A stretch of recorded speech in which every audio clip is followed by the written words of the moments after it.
আরে বিড়ি সিগারেট খাওয়ার জন্য সময় দিচ্ছে আপনাকে কর্মক্ষেত্রে, তাহলে আপনাকে 5-7 মিনিট আপনাকে দিবে না নামাজ পড়ার জন্য? এটার জন্য চেষ্টা করো। যদি কোথাও না থাকে পারমিশন, তাহলে সেই কাজ ছেড়ে দিতে হবে। কাজ এবং ইংলিশে তিনি প্রশ্ন করেছেন, বলছেন আমার যে কাজ, বিজনেস, দুনিয়া এবং আমার যে রিলিজিয়ান, ধর্ম, দিন পালন, এই দুটোতে কেমন করে ব্যালেন্স করব। আল্লাহর হক আগে আদায় করবেন, আর তারপরে আপনি নিজে রোজগার করবেন। আল্লাহ বলছেন সূরা জুমাতে, ফাইজা কুদিয়াতিস সালাতু ফান্তাশিরু ফিল আরদ, যখন জুমার সালাত শেষ হয়ে যাবে তখন তোমরা পৃথিবীতে আর মসজিদে বসে থাকার কোনো প্রয়োজন নেই। কি কাজ আছে, জুমা শেষ হয়ে গেছে, চলে যাও। এখন যার যে কাজ, ফান্তাশিরু ফিল আরদ, আল্লাহ বলছেন আল্লাহর জমিনে ছড়িয়ে পড়ো। ওয়াবতাগু মিন ফাদলিল্লাহ, আল্লাহ রুজি তলাশ করো। ফজলুল্লাহ মানে রিজকুল্লাহ, আল্লাহ রুজি তলাশ কর। তো এখানে আগে সালাত বলা হয়েছে আর তারপরে রোজগার বলা হয়েছে। সুতরাং ফরজ নামাজের সময় যেমনই আজান হইল কাজকর্ম বন্ধ করে দেন, আর তার মসজিদে আসেন যদি কাছে মসজিদ থাকে।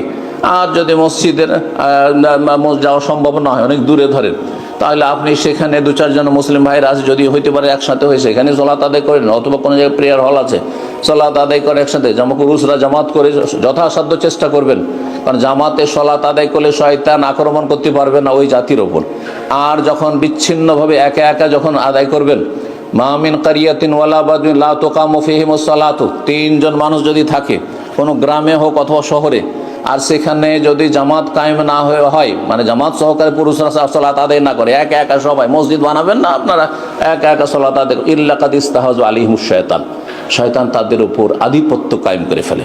শয়তানের তখন হুকুমত চলে আপনার উপর, আমার উপর। সুতরাং যথাসাধ্য জামাত সহকারে পড়ার চেষ্টা করবেন। জুমা এবং জামাত এই দুটো ছাড়বেন না। এই দুটো ঠিক রেখে, ফরজ ঠিক রেখে সুন্নত আপনি বাড়িতে পড়তে পারেন, অসুবিধা নেই।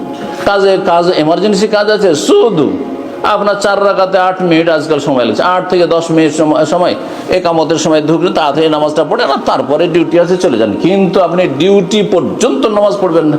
আরে বিড়ি সিগারেট খাওয়ার জন্য সময় দিচ্ছে আপনাকে কর্মক্ষেত্রে, তাহলে আপনাকে 5-7 মিনিট আপনাকে দিবে না নামাজ পড়ার জন্য? এটার জন্য চেষ্টা করুন। যদি কোথাও না থাকে পারমিশন, তাহলে সেই কাজ ছেড়ে দিতে হবে। আপনার অক্ত পার হয়ে চলে যাবে আর আপনি সেই কাজ করি না, মোটেই চাইছে না। আল্লাহ তৌফিক দান করুন। আগে আখিরাতে 1 নম্বর রাখবেন। ফাআম্মান তাগা ওয়া আসারাল হায়াতাদ দুনিয়া, সীমা লঙ্ঘনকারী হচ্ছে যারা দুনিয়াকে প্রেফার করে, 1 নম্বর রাখে, এরা জাহান্নামে, ফাইন্নাল জাহিমা হিয়াল মাওয়া, আল্লাহ বলছেন। আর যারা আখিরাতকে 1 নম্বরে রাখবে, 2 নম্বরে দুনিয়াকে রাখবে, ফাইনাল জান্নাতে হিয়াল, তাদের অন্তরে আল্লাহর ভয় আছে। আগে আমার নামাজ, আগে আমার জুমা, আগে আমার হালাল রুজি, আর তারপরে তখন রোজগার, টাকা পয়সা, দুনিয়া। তো আল্লাহ যেন বুঝার তৌফিক দান করেন এবং 1 নম্বরে আখিরাত স্থায়ী জগৎকে রাখার তৌফিক দান করেন।